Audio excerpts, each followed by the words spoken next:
Chennai. He's going to be bringing the word of God. Let's clap our hands and welcome Brother Adityan from Chennai.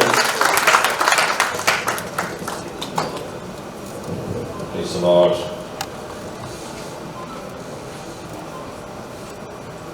Shailesh கல்யாணத்துக்கு நான் கர்த்தருடைய வார்த்தையை பகிர்ந்து கொள்வதற்காக நான் இருப்பதிலே ரொம்ப சந்தோஷப்படுறேன்.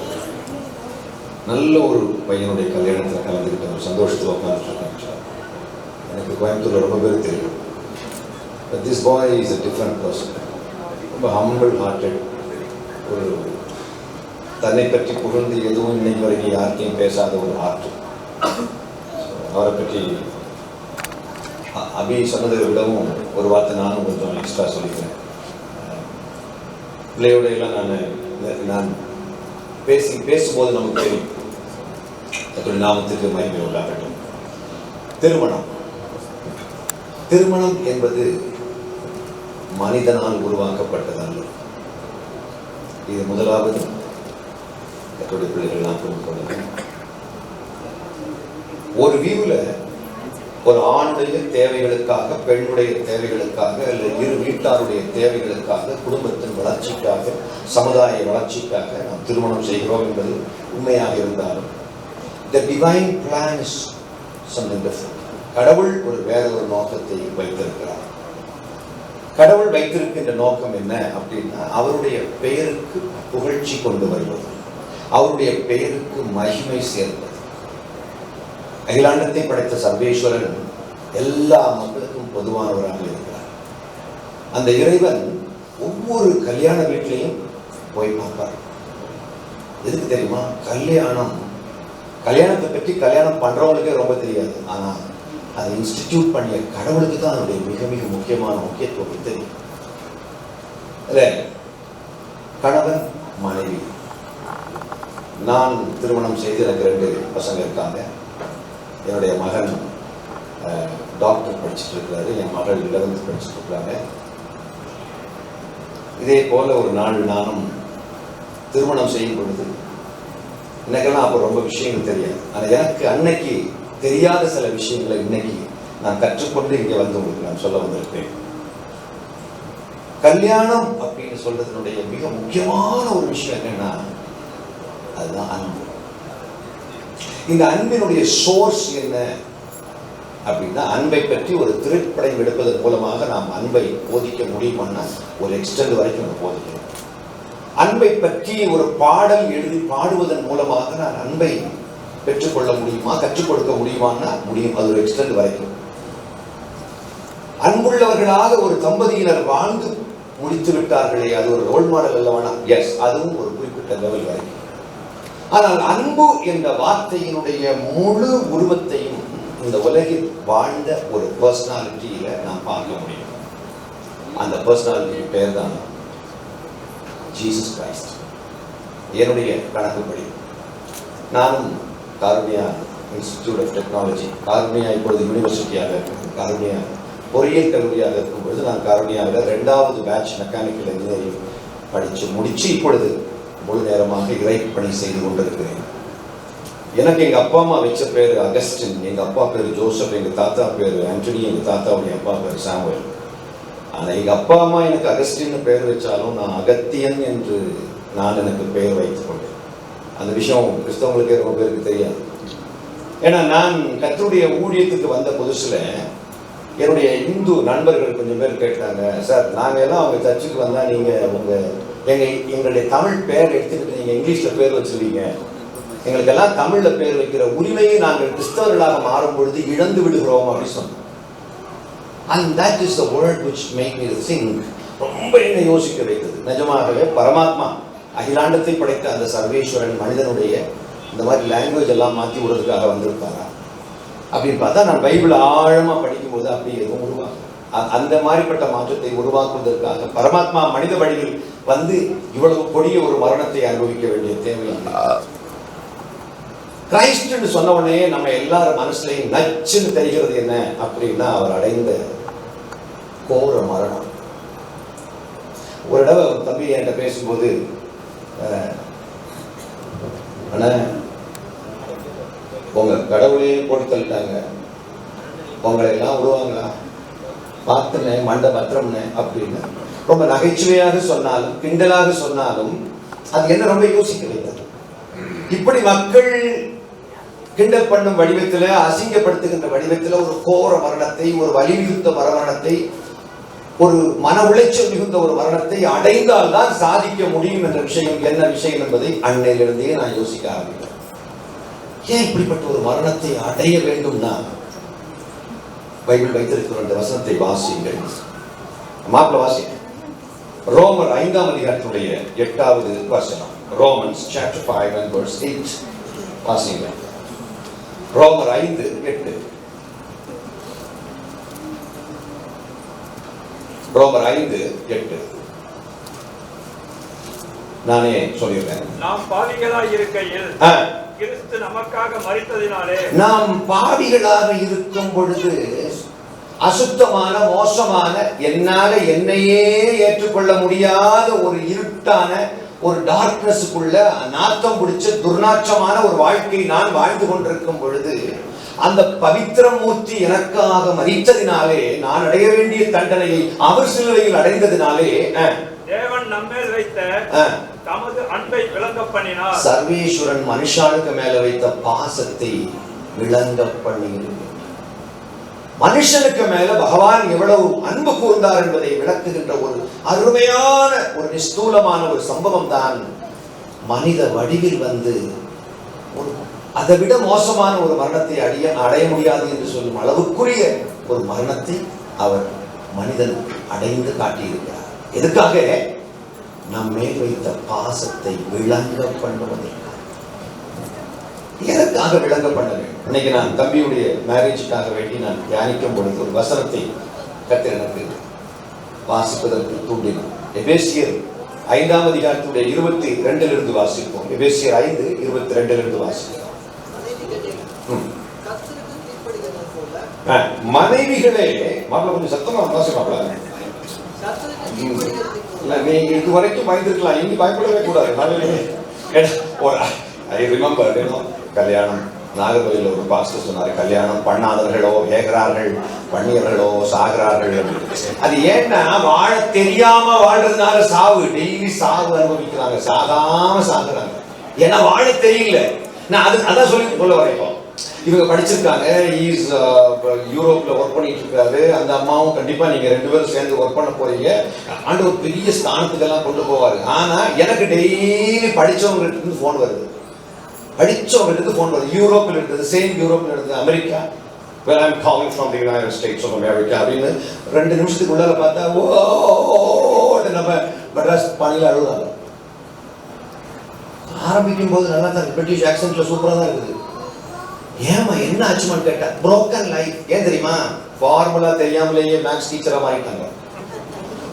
That's what I'm trying to say. இன்னைக்கு மிக மிக முக்கியமான விஷயத்தை நான் கற்றுக் கொடுக்கிறதுக்காக வந்திருக்கிறேன். The Lord has sent me. அவர் என்னை அனுப்பி இருக்கிறார். நீ கூப்பிட்டு நான் வரல தம்பி. God has sent me to this place to speak the secret of family life. அதே சொல்லணுமா? ஆக்சுவலா இந்த சீக்ரெட் தெரியாம இருந்திருந்தா நானே என் மனைவி என்னைக்கோ பிரிஞ்சு போயிருப்போம். பொதுவா படிச்சவங்க சீக்கிரமா டைவர்ஸ் பண்ணிடுவாங்க. இந்த படிக்காதவங்களுக்கும் படிச்சவங்களுக்கும் வித்தியாசம் தெரியுமா? படிக்காதவங்க சீக்கிரமா டைவர்ஸ் பண்ண மாட்டாங்க, ஆனா படிச்சவங்க சீக்கிரமா டைவர்ஸ் பண்ணிடுவாங்க. அதுக்கு என்ன வித்தியாசம்? அது ஏன் தெரியுமா? உங்களுக்கு தெரியுமா? ஒரு பெரிய ரகசியம் அடங்கி இருக்கிறது. படிக்காதவங்க டைவர்ஸ் பண்ண மாட்டாங்க, படிச்சவங்க சீக்கிரம் டைவர்ஸ் பண்ணிடுவாங்க. எனக்கு 51 வயசு ஆகுது, எத்தனையோ கிறிஸ்டியன்ஸ் டைவர்ஸ் பண்ணிட்டு போயிருக்காங்க. படிக்காதவன் டைவர்ஸ் பண்ண மாட்டாங்க. அதுக்கு ஆன்சர் தெரியுமா தம்பி? உங்களுக்கு தெரியாது. நான் சொல்றேன் அந்த ரகசியம். படிக்காதவன் ஏன் டைவர்ஸ் பண்ண மாட்டான்னா, அவங்களுக்கு எப்படி டைவர்ஸ் பண்ணணும் தெரியாது.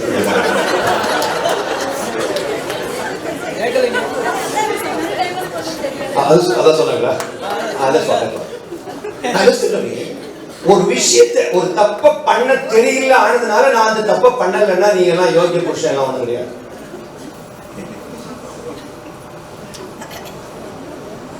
பிரிட்டன்ல போகும்போது ஒரு ஆள் கெட்ட வார்த்தை பேசுறாரு. அப்ப ஒரு பாட்டியம்மா இங்க நம்ம ஊருக்கு போயிருக்காங்க. அந்த ஆள் ஏதோ கோபத்துல கெட்ட வார்த்தை பேசிட்டாங்க.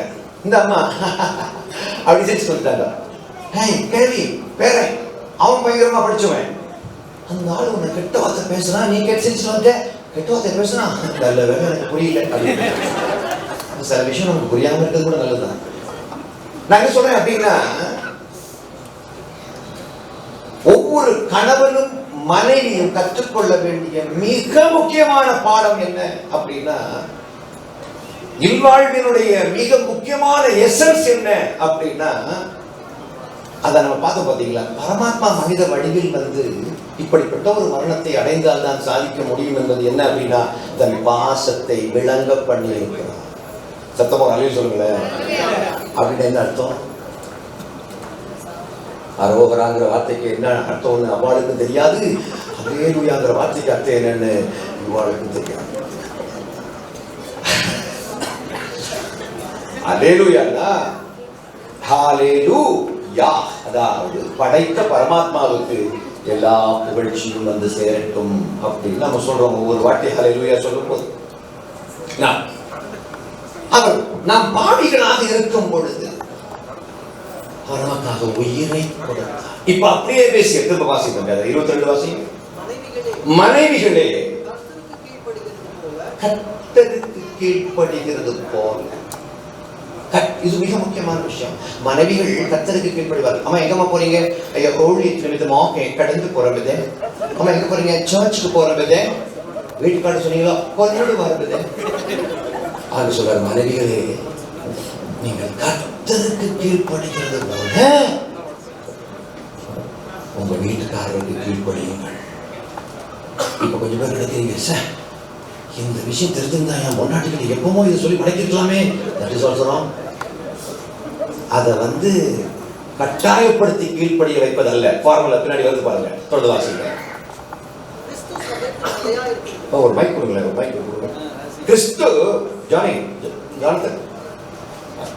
கிறிஸ்து சபைக்கு தலையாக இருப்பது போல. நமக்கு எல்லாம் தலை யாரு? நமக்கு மொத்த சபைக்கு தலை யாரு தம்பி? கிறிஸ்து. because he has given his life for us. கிறிஸ்து சபைக்கு தலையாக இருப்பது போல புருஷனும் மனைவிக்கு தலையாக இருக்கிறான். புருஷன் மனைவிக்கு தலையாக இருக்கிறான். அதாவது ஷைலேஷ் மைதிலிக்கு, மைதிலி தான் பேர், சாரி வேற ஏதாவது பேரை சொல்லி பாட்டு. ஷைலேஷ் மைதிலிக்கு தலையாக இருக்கிறான். அப்படி ஒரு வார்த்தை தலை அப்படி கொடு. நம்ம நாமளும் சொல்ல தெரியுமா தலை அப்படி சொல்ல தெரியுமா? ஆக்சுவலா Bible says that Jesus is my தலை. கிறிஸ்து எனக்கு சபைக்கு தலையாக இருக்கிறார். அதே மாதிரி ஷைலேஷுக்கு மைதிலி சரீரமாக, மைதிலிக்கு ஷைலேஷ் தலையாக சரீரமாக வாசிக்கிறார். அவரே சரீரத்திற்கும் ரட்சகராக இருக்கிறார். அவர் சரீரத்துக்கு ரட்சகராக இருக்கிறார். அவர் தலையாக இருக்கிறார். தலைக்கு கழுத்துக்கு கீழே உள்ள எல்லாத்தையும் பாதுகாக்கிறது தலைதான். இங்க கொசு கடிச்சுன்னு வச்சுக்கோங்களேன், இந்த கைக்கு ஆர்டர் போடுறது யாரு நினைக்கிறீங்க? இந்த கை ஆர்டர் போடுமா? இல்ல. இந்த கால்ல கொசு கடித்தா அந்த உணர்வு பிரெயினுக்கு போய் பிரெயின் அங்க மேல எல்லாம் தலைக்கு போயிட்டு அது கைக்கு வந்து அடிச்சு சொரிஞ்சு விட்டு அப்ப அந்த வேலை கிளியர் ஆகுது. அது காரணம் மேல போகுது. அப்ப அந்த அந்த அவர்தான் சரீரத்தை பாதுகாக்கிறார். இன்னிலிருந்து ஷைலேஷ் உடைய சரீரமாகிய உங்களுடைய மனைவி பாதுகாக்கின்ற பவர்ஃபுல்லான ப்ரொடெக்ஷன் ஃபோர்ஸ் ஆக கர்த்தருடைய நியமிக்கிறார். என்ன முடிக்கிற ஒரு செகண்டுக்கு செகண்ட் என் மனைவி எப்படி இருக்கிறார்? நான் ஒன்றும் இந்த விஷயத்துல கரெக்டா இருந்தேன்னு நான் இங்க சொல்ல வரல. என் ஒய்ஃப் கொஞ்ச நாளா தான் என் ஒய்ஃபை நான் ரொம்ப சந்தோஷமா பிரியப்படுத்திட்டு இருக்கிறேன். எப்படி தெரியுமா? 2 நாள் எங்கேயோ ஊழியத்துக்கு போனா கூட அங்க போயிட்டு ஒரு வார்த்தை கூட என் ஒய்ஃபை பார்த்து, சீலா நான் வந்து சேர்ந்துட்டேன் சீலா, ஒளிய ஹalleluya அப்பா ஒளிய ஊழிய ஆத்மா பாரமானா என்ன மட்டுமே நம்பி இருக்கக்கூடிய என்னுடைய சரீரத்தை நான் மறந்துட்டேன். அந்த தப்பு இங்க இருக்கக்கூடிய யாரும் பண்ணக்கூடாது. மனைவி என்பது என்ன தெரியுமா? உங்களுடைய உடல். உங்களுடைய உடல் தலைக்கு உடல். தொல்வாசனை. ஆகையால் சபையானது கிறிஸ்துவுக்கு கீழ்ப்படுகிறது போல மனைவிகளும் தங்கள் சொந்த புருஷர்களுக்கு எந்த காரியத்திலேயும் கீழ்ப்படிந்திருக்க வேண்டும். இது பர்சனலா மைதிலிக்கு ஆண்டவர் சொல்லக்கூடிய ஒரு அட்வைஸ் என்ன அப்படின்னாக்க, எல்லா விஷயத்திலையும் அவர் என்ன சொல்றாரு, அவர் சொன்னார்னா அவர் கண்டிப்பா ஒரு, ஆனா நீ அப்படி அவனுக்கு கீழ்ப்படிய வேண்டுமானால் நீ என்ன செய்யணுங்கிறதும் மிக முக்கியமானது. சொல்மா நீ எல்லாம் சொல்லிட்டு கிடப்ப அதெல்லாம் கீழ்ப்படியணுமா இல்லை அப்படின்னா, இல்ல நீயும் லாக் ஆகுற, எங்க லாக் ஆகுற வாசிப்பா தொடர்ந்து. புருஷர்களே, உங்கள் மனைவிகளில் அன்பு கூறுங்கள், அப்படியே கிறிஸ்துவும் சபையில் அன்பு கூர்ந்து தாம் அதை திருவசனத்தை கொண்டு தண்ணீர் முழுகினால் சுத்திகரித்து பரிசுத்தமாக்குகிறதற்கும் கரைத்திரை முதலானவைகள் ஒன்றும் இல்லாமல் பரிசுத்தமும் பிழை அற்றதுமான மகிமையுள்ள சபையாக அதை தமக்கு முன் நிறுத்திக் கொள்வதற்கும் தம்மை தாமே அதற்காக ஒப்பு கொடுத்தார். மக்கள் பேரன்புக்குரிய தாய்மார்களே, தகப்பன்மார்களே, கவனிங்களா ப்ளீஸ். இது ஃபேமிலி சம்பந்தப்பட்ட மேட்டர். இது ஏதோ அதுகளுக்கு ஏதோ பைபிள் அது பேசிட்டு வரவில்லை. உண்மையில சொல்றேன், நான் இவங்களுக்காக பெருசா பேசல, உங்களுக்காக தான் பேசிட்டு. ஏன்னா நான் மெட்ராஸ்ல நான் பண்ணக்கூடிய ஊழியத்துக்கு பேரு நிம்மதி தரும் ஆலோசனைகள். நிம்மதி தரும் ஆலோசனைகள் ஊழியத்தை செய்து கொண்டிருக்கக்கூடிய எனக்கு ஒரு நாள் கூட நிம்மதி இல்லை. ஏன்னா இவங்க கூப்பிடுற போன் ஏகப்பட்ட மக்கள் கூப்பிட்டு பேசிட்டு பாருங்க, ஐயா எனக்கு இந்த பிரச்சனை, ஐயா எனக்கு இந்த பிரச்சனை, 1000 பிரச்சனை. எல்லாம் காரணம் என்ன தெரியுமா? ஃபார்முலா தெரியாமலேயே ப்ராஜெக்ட்ல கை வச்சிட்டாங்க. இது மிக மிக முக்கியமானது. பாருங்க, கிறிஸ்து சபையை நேசித்தது போல ஷைலேஷ் மைதிலியை நேசிக்க வேண்டும்.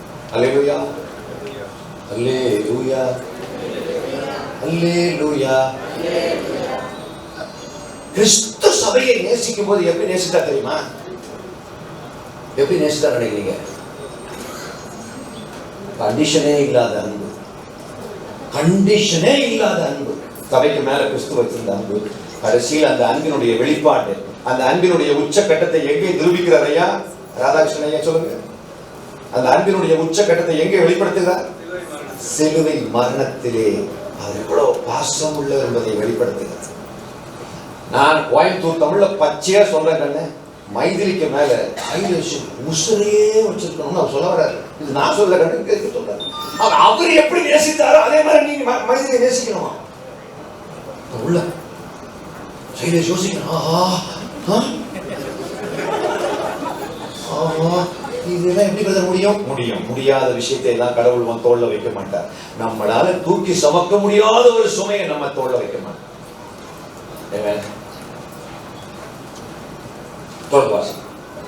அப்படியே புருஷர்களும் தங்கள் மனைவிகளை தங்கள் சொந்த சரீரங்களாக பாவித்து, ஏற்கனவே நான் சொல்லிட்டேன், உடம்பு அது ஒரு சின்ன கொசு கடிச்சிருக்கா, காலில் தானே கொசு கடிக்குது. ஆஃப்டர் ஆல் சூக்கு உள்ளதான கொசு கடிக்குது. சூக்கு உள்ளதானங்க பூரா ஏறி உட்கார்ந்து இருக்குது. சூக்கு உள்ளதான பூரா ஏறி உட்கார்ந்து இருக்குது. நகத்துல தானே பூரா கடிச்சது. விட்டுருவோமா? நோ. சரீரம், மனைவி உங்க சரீரம். கொஞ்சம் பேர் நினைக்கிறாங்க, சேத்தான் பையா என் பொண்டாட்டியை வச்சுக்கிட்டு வாழ்க்கை தள்ளுறதுக்கு நான் படுற பாடு எனக்கு தான் தெரியும். தப்பு பண்ணிட்டீங்க பிரதர். 2 பேருக்கும் பொறுப்பு இருக்கு நான் சொல்ல வந்தேன். அவ உனக்கு கடவுளுக்கு கீழ்ப்படிகிற மாதிரி கீழ்ப்படிய வேண்டுமானால் நீ கடவுள் உயிரை கொடுத்த மாதிரி உயிரை கொடுக்கணும். நினைக்கிறேன் இதெல்லாம் தெரிஞ்சிருந்தா நான் உங்க கூப்பிட்டு இப்படியெல்லாம் நீங்க சொல்லுவீங்க தெரிஞ்சிருந்தா. குடும்பங்கள் ரொம்ப குடும்பங்கள் broken ஆகி கிடக்கிறதுக்கு காரணம் என்ன? There are a lot of families broken. கூட சொல்லுது, நான் ரொம்ப நல்ல பொண்ணுங்க, என் ஹஸ்பண்ட் ரொம்ப நல்லவருங்க, ஆனா பிரிஞ்சு போயிட்டாருங்க. நான் சொன்னேன், இல்லைங்க அவர் சும்மா எல்லாம் பிரியலைங்க. Something wrong with you and something wrong with him. அதை கொஞ்சம் தயவு செய்து கொஞ்சம் உட்கார்ந்து பேசுங்க. நம்ம எங்கேயோ தப்பு பண்ணிருக்கோம். தொடர்ந்து வாசிங்க. பாவித்து அவர்களில் அன்பு கூற வேண்டும். தன் மனைவியில் அன்பு கூறுகிறவன் தன்னில் தான் அன்பு கூறுகிறார். தன்னைத்தான் நேசிப்பது போல பிறரை நேசிக்க வேண்டும் ஒரு கொள்கை இருப்பதில்லை. உண்மையை சொல்றேன், நீ உன்னுடைய மனைவியை நேசித்தால் உன்னையே நீ நேசிப்பதற்கு சமம்னு பைபிள் சொல்லுது. நம்மையே நாம் நேசிப்பதற்கு சமமா. உன்னை நீ கண்டிப்பா வெறுக்க முடியாதுல்ல. கல்யாணத்துல சின்ன தாடி வச்சு உட்காந்துருக்கு அப்படின்னா கண்ணாடிக்கு முன்னாடி நிற்கும் போது ஒரு கெத்தா இருந்ததுனாலதான் அது ஒரு கெத்தா இருக்குல்ல, நல்லா இருக்குல்ல, பார்க்க சூப்பரா இருக்குல்ல. இல்ல நான் விட்டுப்போமா? அப்ப உங்களுடைய சரீரத்தை பற்றி ஒரு அக்கறை இருக்குது. You are so concerned about your own body. The same way, Maithili is going to be your body from today onwards. என்னுடைய சரீரத்தை எப்படி நான் தூய்மைப்படுத்தி நல்ல ட்ரெஸ் போட்டு அதை வார்மா போட்டு அது எப்படிலாம் நான் பாதுகாக்கிறேன். ஒரு சின்ன புண்ணு வந்தா கூட அதுக்கு ஒரு பெரிய ஒரு ஹாஸ்பிட்டல் டாக்டர் என்ன சேட்டை விட்டு அவ்வளவு சேட்டை டாக்டர் போய் பண்ணிடுவோம். ஏன்? என் உடம்பு டாக்டர் எல்லா டிராமாவும் போட்டுவோம். ஏன்? என் உடம்பு அந்த கன்சர்ன் மனைவிக்கு மேல இன்னும் இருந்திருக்கிறது. ஹalleluya. நெக்ஸ்ட் வாசிக்கலாம். தன் சொந்த மாம்சத்தை பகைத்தவன் ஒருவனும் இல்லையே. தனக்கு சொந்த மாம்சத்தை ஒருவனும் பகைக்க மாட்டான். எனக்கு என் கால் பிடிக்கலங்க, என் லெஃப்ட் கால் எனக்கு பிடிக்கவே பிடிக்காது ஒருத்தர் சொல்ல மாட்டான். கடவுள் எவ்வளவு கிறிஸ்தவத்தினுடைய ஸ்பெஷாலிட்டியே இதுதாங்க. I consider that this is the greatest speciality of Christianity.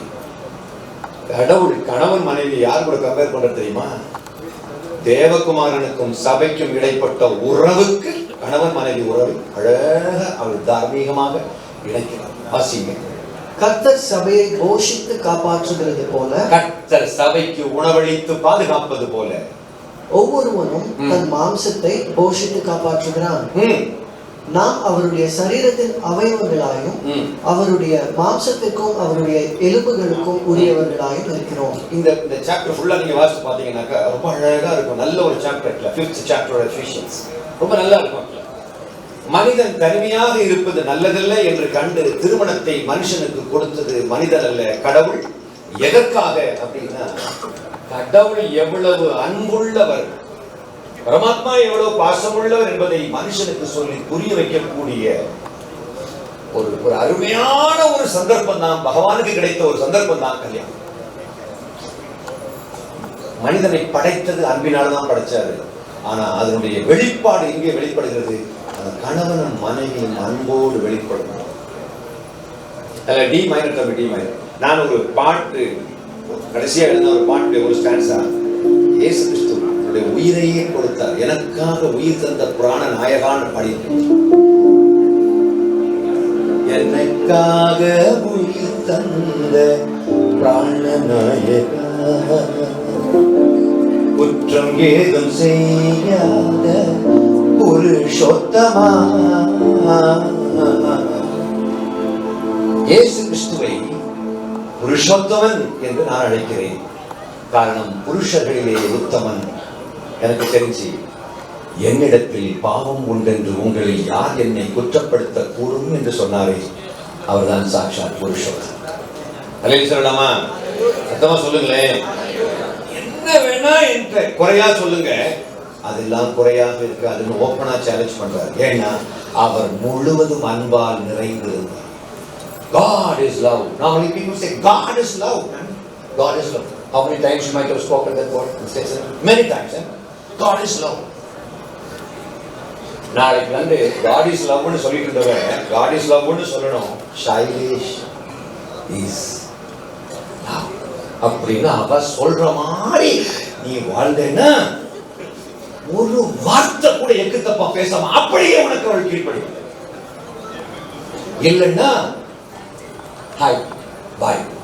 எத்தனையோ பேருக்கு கல்யாணம் அப்படியே போயிருக்கு. அப்படியெல்லாம் நம்ம தலைமுறையில யாருக்கு கல்யாணம் அப்படி நடக்கவே கூடாது. ஏன்னா அன்பு என்ற அந்த ஃபவுண்டேஷன், அந்த சிமெண்டிங் ஃபேக்டர் இந்த கல்யாணத்தை இணைத்திருக்கட்டும் என்று நான் உங்களை வாழ்த்துகிறேன்.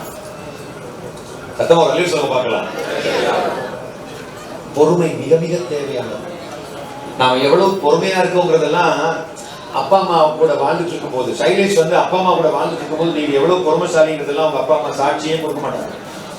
நீங்க எவ்வளவு பொறுமைசாலிங்கிறத சாட்சிப்படுத்த வேண்டிய மிக முக்கியமான வாத்தியார் யார் தெரியுமா? உங்களுடைய மனைவி. ஏன்னா நானும் கல்யாணம் பண்ணியிருக்கேன். அப்பா அம்மா பத்திரமாத்து தங்கவங்க அப்படின்னு எங்க அப்பா அம்மா சொல்லுவாங்க என்ன பத்தி. ஐயோ அவருக்கு ஒண்ணுமே தெரியாதுங்க. பொண்டாட்டி சொல்லணும் என்ன பத்தி. My Sheila should say that my husband Agathian is really a virtuous person in the world. She must say அவர் ஒரு உத்தமமான ஒரு மனிதன், இவ்வளவு நாளை என்னை காயப்படுத்தாமல் வாழ்ந்தார் அப்படி சொல்லணும்னு ஆசைப்படுறேன். Just closing. இதோட நான் முடித்து விடுகிறேன். சொல்ல வந்தது வேற ஒண்ணும் இல்லப்பா. மேரிட் லைஃப்ல வந்து இனிதான் நாம வந்து ஒரு இப்ப நீ பாதியா மாறுற. பைபிள் சொல்லுது இருவரும் ஒன்றாகிறார்கள் அப்படின்னா நீ 50% மாறிட்ட. நீயா ஒரு தீர்மானம் எடுக்க முடியாது. நீ நிஜமாகவே உன்னுடைய மனைவியை நேசிப்பதனுடைய உச்சக்கட்ட அடையாளம் என்ன தெரியுமா? எதை செஞ்சாலும் அந்த அம்மாட்ட கன்சல்ட் பண்ணாம செய்யக்கூடாது. நான் பாக்குறேன். இல்ல அது எப்படி தெரியுமா? தமிழ்நாட்டுல ஒரு ஆம்புள்ள என்ன ஆம்புள்ள எடுத்துட்டு போ. கல்யாணத்துக்கு பிறகு பொம்பளை உன் கூடயே வரல, உன் பொண்டாட்டி உன் கூட வரலன்னா உனக்கு கெத்து இல்லை. இன்னொன்னு புருஷன் கூட பொண்டாட்டி, புருஷன் வந்து பொண்டாட்டி கூட வரலன்னா சுத்தமா யாரும் நம்மளை மதிக்க மாட்டாங்க. 2 செருப்பு இருக்குன்னா அதுல ஒரு செருப்பு சரியில்லைன்னா 2வது செருப்பையும் தூக்கி போட்டு நம்ம போவோமே தவிர அது ஒரு செருப்பை மட்டும் போட்டுட்டு யாரும் போக மாட்டாங்க. அதுல ரொம்ப அன்புக்கு அடையாளமான பொறுமையை ஆயுதமாக அணியுங்கள். எவ்வளவு தூரம் மேக்சிமம் ஒரு குழந்தை மாதிரி அந்த பொண்ணுகிட்ட நீங்க பிஹேவ் பண்ண முடியுமா அவ்வளவு தூரம் குழந்தை மாதிரி விட்டு கொடுத்துருங்க. என்னை விட்டு கொடுக்காதவர், என்னை நடத்துகின்றவர், என்னை பாதுகாப்பவர் என் நேசர் நீரே அப்படின்னா இவ உன்னை பார்த்து பாடலாம்.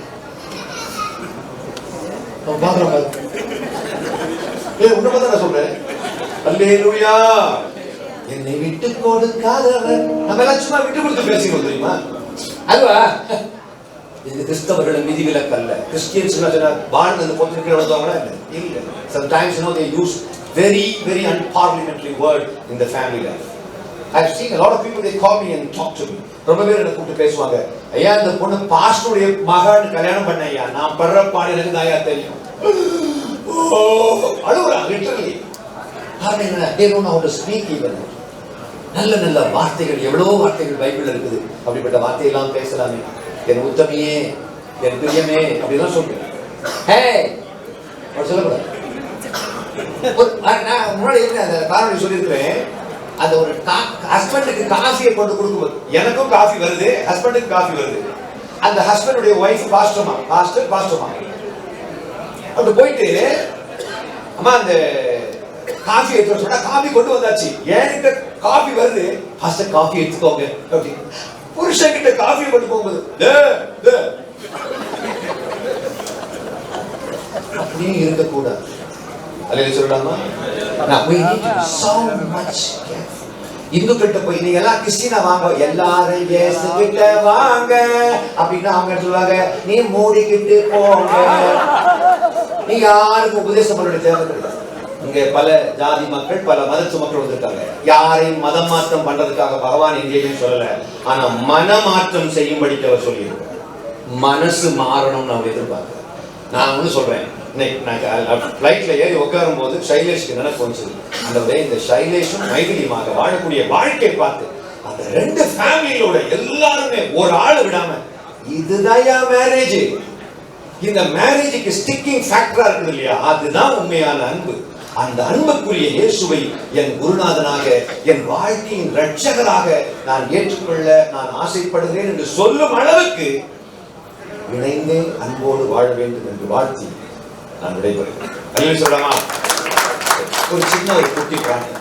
நேசப்பிதாவே, உடைய மகன் இயேசுவின் நாமத்தில் இந்த சமூகத்துக்கு நான் வந்து நிற்கின்றேன். அருமையான மகன் சைலேஷ், அருமையான மகள் மைதிலி, இந்த 2 பிள்ளைகளும் இன்று முதல் விசேஷித்த ஒரு டார்கெட்டோடு கூட ஆண்டவருடைய நாமத்தை எப்படியெல்லாம் மகிமைப்படுத்த முடியுமோ அப்படியெல்லாம் பார்த்து பார்த்து வாழ இந்த பிள்ளைகளுக்கு உதவி செய்யும். இனி இவர்கள் 2 பேராக அல்ல, ஒரே நபராக இணைந்து வாழத்தக்கதாக, ஒருவருக்காக ஒருவர் காத்திருக்க, ஒருவரை ஒருவர் கனப்படுத்த, ஒருவரை ஒருவர் ஏந்த, தப்புவிக்க, தூக்கி நிறுத்த, தேற்ற, ஆதரவளிக்க இந்த பிள்ளைகளுக்கு உதவி செய்ய வேண்டும் என்று நான் ஜெபிக்கிறேன். காத்துக்கொள்ளும் இயேசுவின் திருநாமத்தில் கேட்கிறோம் எங்கள் நல்ல பிதாவே. ஆமென். We have a special song